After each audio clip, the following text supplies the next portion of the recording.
As hy in 'n lekker hartlike goeiemôre.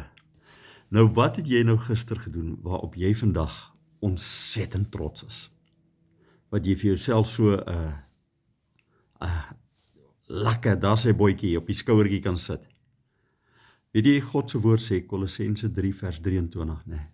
Doen dan alles soos van harte vir die Here.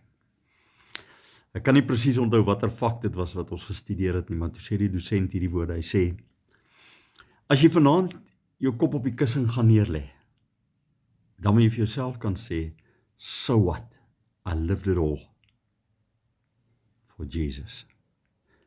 Nou, ek hoop jy het gister soos van harte geleef soos vir die Here, so het jy gisterand jou kop op die kussing kon sit en sê, so what, I lived it all. Here, dankie, U gee vir ons geleentheid om net elke een die beste hy of sy te wees wat ons is. Amen. Jy moet 'n baie lekker dag hê. Bye bye.